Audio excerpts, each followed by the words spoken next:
This episode is brought to you by Shopify.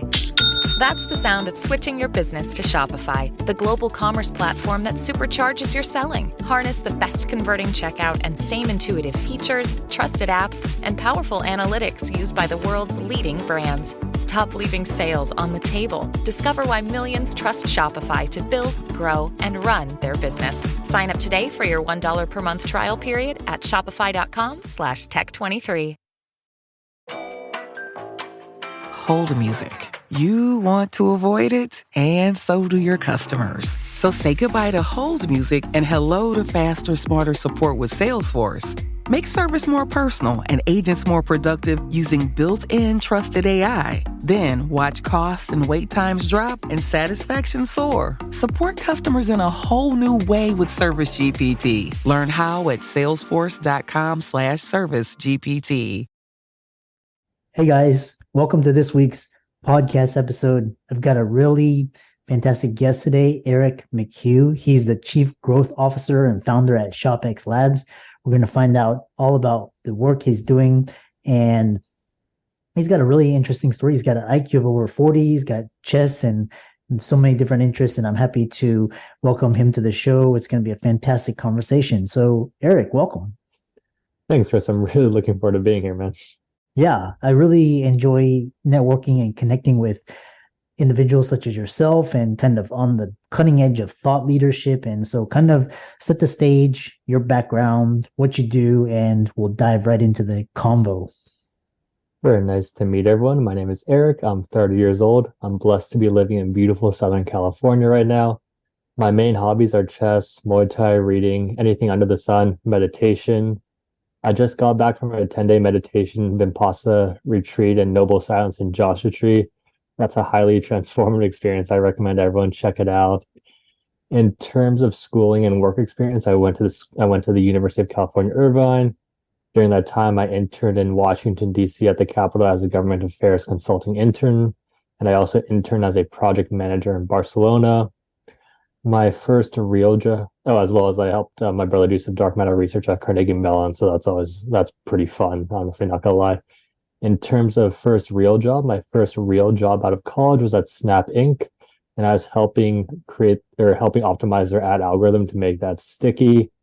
The reason I chose that position in particular is if you're from California, or if you're not, there's a place called Venice Beach. It's a tourist attraction. So their campus is situated in the sense it's not one big building. They bought a bunch of different houses along Venice Beach. So you would jump around to different houses and work with different groups of people on different projects. So I thought that was cool. Yeah. I also joined a month prior to their IPO because I wanted to see what it was like from like a company culture perspective. If going through that whole experience, which was honestly a blast. So that was fun.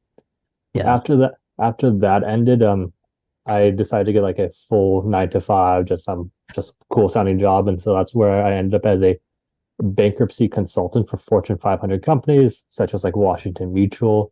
So in long story short, what that is when a company goes like a large company goes bankrupt, there's a lot of debt they have to divide up amongst just everyone else. And the consultants, lawyers, and court all work together in tandem to get that divided up.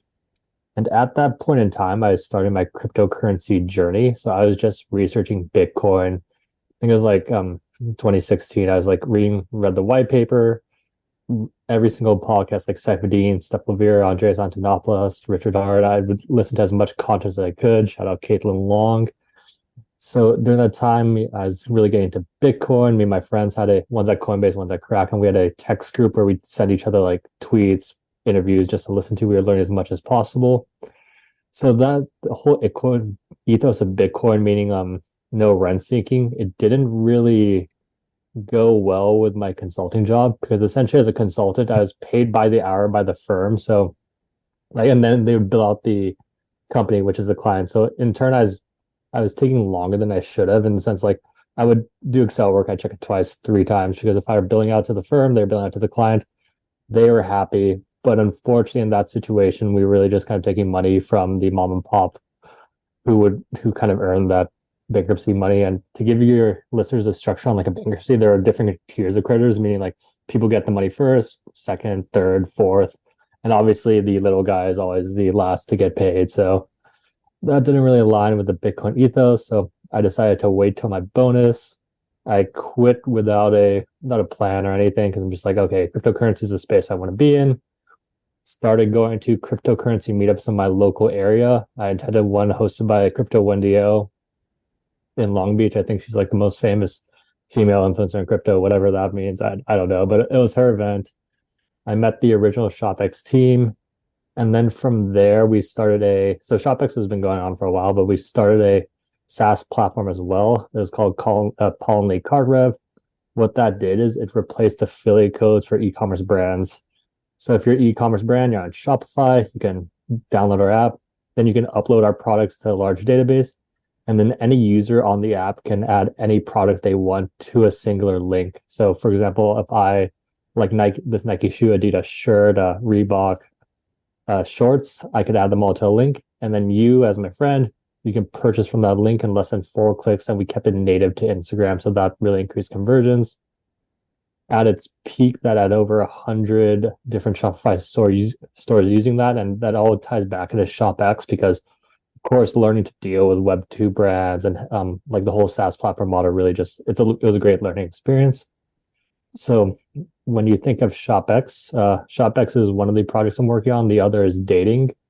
That's DATAING. And just to give that a quick shout out, that's an AI-powered matchmaker. So when our app goes live, you can just link your Instagram, Spotify, and then it'll scan your data and find you a perfect match based on your data versus just look. So if you wanted to hypothetically like, hey, find me a match within 20 miles who has an engineering degree, who has less than 1,000 followers on Instagram, is active, close to their family, it can find all that for you. So the goal is obviously to match as many people with as many like-minded individuals as possible. So that launches soon. But anyway, ShopX is I want you to think of the Google or Apple Web3. Long term, we're going to be a suite of products for a brand to just download an app and then interact within Web3 and gain Web3 benefits. Yeah. The first product we have live right now, or we have 2 products live. Their flagship product is ReserveX, and that's our NFT-powered loyalty program. So if you're a brand, you're on Shopify, you're on WooCommerce, you can download our app, and then directly within the app, within less than 5 minutes, you can deploy your own smart contract with no technical help. So to deploy your own smart contract, all you would need is a image, a description, a price for your NFT pass. You can deploy your NFT pass and then add e-commerce benefits to your NFT pass. So let's say, hypothetically, Nike were to launch a gold tier pass for like a gold tier loyalty program for the users. The owners of their Nike Gold Tier Pass can get early access to products, get early access to discounts, and get just exclusive benefits from the brand. So that's a way to create a new relationship between the brand and the customer, and thus increasing loyalty, increasing customer lifetime value, lowering the customer acquisition costs. It does a bunch of things. Yeah. So from there, the customer purchases the pass, they get the e-commerce benefits, and as a brand deploying the pass, you have control over 95% of the funds. So if it's a $100 pass, you get 95. So if you're working with like an agency or an influencer, you can program within the smart contract, they get paid out. ShopX earns our revenue from the 5%, so we would earn $5. And this is a perfect segue into our secondary product, which is SquadX. So that's the first ever blockchain-based ambassador program. So I want you to think of like Twitter, the Twitter creator program, where Twitter pays its creators from their ad revenue in USD. So as ShopX earns revenue from ReserveX, so that 5%, we split half of that, so 2.5% amongst our SquadX members for helping our ecosystem grow. So hopefully the goal behind that is it's obviously much better to give than receive. It's a good feeling. But B, it also creates an upward spiral in the sense as ShopX gets more and more brands, our community gets rewarded or gets paid more and more ETH, thus creating more and more hype, more social posts, more attention around that. They post more, getting more and more brands, and then more and more ETH, and it creates a nice little everyone win type of deal. Apple Card is the credit card created by Apple. You earn 3% daily cash back up front when you use it to buy a new iPhone 15, AirPods, or any products at Apple. And you can automatically grow your daily cash at 4.15% annual percentage yield when you open a high-yield savings account. Apply for Apple Card in the Wallet app on iPhone. Apple Card subject to credit approval. Savings is available to Apple Card owners subject to eligibility. Savings accounts by Goldman Sachs Bank USA, member FDIC. Terms apply. Yeah. Yeah, that's quite an interesting intro because you laid out so many talking points. I didn't want to interrupt you. It's so interesting, like the tech founder's journey is, so interesting. It's like, the smartest kids and they work for some of the best companies, and then, they kind of have this very ethos where it's like, the world is your oyster, and, you go out and you work on these great projects and, you change the world, which I see you doing, and it's so fascinating. And, we'll talk about Bitcoin, and the thing is, like, with crypto, it's like you have the scammers and the fraudsters of 2022, but then you have actually people that are innovating, like, for example, the Coinbases and Kraken. And as a side note, I went to undergrad with Brian Armstrong, so that's how I got involved into Bitcoin and Ethereum. So we share some of the same kind of which is interesting. So one thing, you mentioned crypto, and again, this is not a podcast for financial advice. We're just talking about the newest cutting edge ideas. But then like the term crypto has been bastardized by the media, and it's associated with, like, Sam Bankman-Fried and FTX and all these guys. So kind of talk about the difference between crypto, Bitcoin, and mass adoption powered by e-commerce. It's really interesting. Yeah. And to touch on your point, the media, the bane of my existence is explaining like Web3 to Web2 brand, and they're like, well, isn't 95% of crypto scam? And it's like, well, yeah, but this is different. So to solve that issue, we've differentiated the term NFT with the NFT, and ENFT is a ShopX exclusive, and it's a NFT with e-commerce value. So the value comes from the e-commerce benefit that comes with NFT. For example, if like a brand were to launch an NFT, link a product to that, your users would buy the NFT for the product versus like the hype around that. Before we dive into crypto, I think it's important to just for your listeners, the difference between the different webs. So I can do that succinctly. I would say Web 1 is read only, meaning we can read content on the internet, but we can't really create it.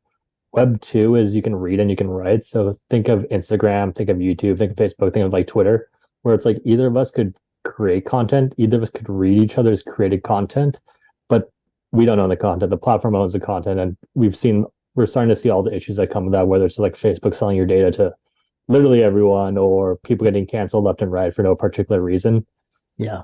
Web 3 is read, write, and own. So in Web 3, we can create a content, we can read each other's content, but we also own the content. So there's no way for someone to really take that away from you. And I think that's very important. And so in terms of general crypto, to go back to your original question, the reason I got into crypto is I would like to live a nice, peaceful life. I can't do that if I view the money system as corrupt, which I think most of your listeners would view that as. And at the time, I saw Bitcoin as a solution. So I started, in full transparency, I started off as a Bitcoin maxi. I was like part of that crowd. Yeah. And so rather than onboard my family at Thanksgiving is coming up. So rather than like Thanksgiving table, just onboard them into Bitcoin slowly but surely. Yeah. I've used ShopX as a great way to leverage that at scale. So for example, in our flagship launch with the Mag Park, over 50% of the new Mag Park pass holders, and again, we've used the term pass holders instead of NFT holders just because a lot of people are Web2 and the market is associated with SPF and stuff like that. So it's just easier for them to digest like a reserve pass. Yeah. So over 50% of the users who purchased the initial Mag Park pass were 100% brand new to crypto, meaning they've never had Ethereum before. And this wasn't like a cheap pass. At the time, it was 0.75 ETH. Yeah. I know to us crypto degens, that's like nothing, but imagine you're just like a kid who's never even had Ethereum before. You're forking over like hundreds of dollars for an NFT pass. But yeah, so over 50% of those users were 100% brand new to crypto. And the thing is, they wanted the pass, so the incentives were right for them to actually download the pass. So once they download the pass, they're forced to interact with it. They volunteered to interact with the system, and that has the potential to create a 0 to 1 for a lot of people. So imagine like Mag Park is fantastic. They're a mid-sized brand in LA. the guy's a homie. It's like a family type shop where it's like his customers are his family. They have a basketball court in the store for crying out loud, and like so it's that type of vibe. But imagine like a Nike or like a Fox Studios, which ShopX is working with, just onboarding those users at scale. Big issue for me right now, or at least for crypto, is like the user interface is pretty. It's been, I think you've been in the space for a while. It's pretty terrible. Like imagine telling your grandma she has to bridge something to get her money back. The money doesn't show up, and she's like, "Well, grandma, yeah, check Reddit for this one particular issue," and then you have to scroll through that. So usability has been I guess the biggest roadblock, and the second roadblock is incentive. Like again, back to my grandma, back to my mom. They have no real reason to interact with Web3 or crypto. Because I mean, they're not even thinking about it. They're just kind of like going to work, I'm doing the thing. And they're just like, okay, crypto, what is that? With e-commerce, if you can attach e-commerce utility to each individual NFT, then there's a reason for them to interact within the space. And obviously long term, we want to make it so it's as simple as possible for the user. I mean, like my mom should be able to purchase a Sephora Reserve Pass or NFT and just claim the e-commerce benefits without even knowing she's working with NFT, but we're not quite there yet. Yeah. Yeah, it's quite interesting. I'm going to ask you about, basically whether you think mass adoption will be through gaming or e-commerce, but there's so many different for example, I think that digital assets, blockchain, Web3, these are really high thing. You have to have a really technical background, like how to use Web3 wallets, how to transfer funds, private keys. And so I never tell my friends or colleagues about this because they can get themselves into trouble. They can get hacked and, get their funds stolen. So I just keep it on the down low and, they can continue to invest in stocks or whatnot. But, it's really interesting how you're talking about achieving network effects and mass adoption. So kind of one thing I wanted to ask you is, what do you think?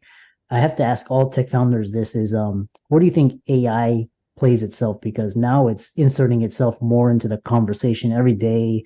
There was this fiasco with Sam Altman at OpenAI. Oh, so talk more about that. Yeah, that's been for your listeners. This past weekend, like the board ousted the CEO of OpenAI, the largest AI company. And then now, so it's been a whole shebang for that. I think the end result is the Microsoft CEO basically brought on Sam and his co-founder to the Microsoft project. So effectively accomplishing an acqui-hire. An acqui-hire is buying a company for the talent versus the services themselves. So now Microsoft has Sam and his co-founder. Yeah. The majority of the OpenAI company, they're threatening to leave with them, so they'll probably go there as well.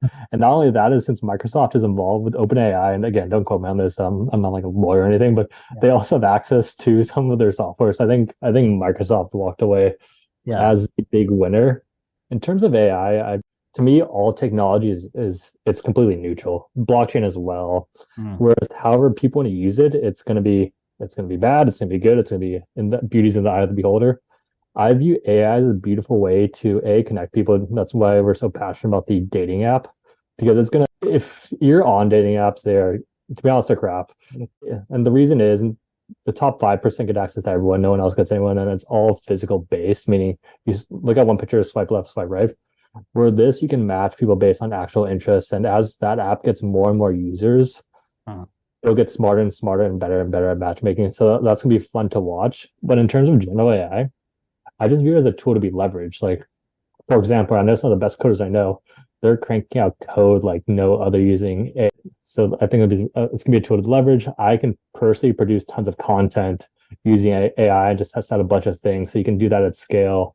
I know friends are creating AI agencies where the agencies are all model based. So if you pair that with like the AI based content and pair that with like a ChatGPT function, it's just going to scale the talented. And I know you're a doctor. Imagine this, like the top surgeons in the world, they can work remotely through robots from like I could be in LA getting brain surgery and you could be in Thailand doing the surgery, but you can be controlled remotely with AI. So I think it'll scale the top users, but I think hopefully it's overall a benefit to society, but I suppose we'll find out. It's, we're kind of in this period where it's like we're just getting started with business cycle. The economic is like, it's going to be really, I think 2024, 2025 are going to be really exciting. Especially with the Bitcoin halving coming up too. So it's all like the perfect storm for just like, Yeah. no one knows what's going to happen, but there'll be fireworks, I think. Yeah, it's gonna be. Yeah, really. Like I said, we can talk, for hours, and we may have you on as a webinar. If kind of talk to people about how they can follow you, and what I find really interesting is because like the dating is like it's so hard. Like people struggle with loneliness, and they have to go on like spend thousands of dollars, go on like hundreds of dates, and everything, it doesn't work out, and people still end up lonely. And so I think this area where you can use algorithms to fine tune and better match, it's almost like a Airbnb or Uber, all these things, which would be really interesting. How can people follow you, check out your website, check out your work, and follow you on social? Yeah, so I think social media is the best place if you want to learn about more about ShopX or dating is our website. So ShopX, ShopX.co, and dataing is DATAING.io, and we'll have those in the show notes. In terms of social media, ShopX Instagram and Twitter is ShopX Labs. My Instagram is Eric McHugh0. My Twitter is Eric McHugh0. My Instagram is Eric D. McHugh. So those are great places.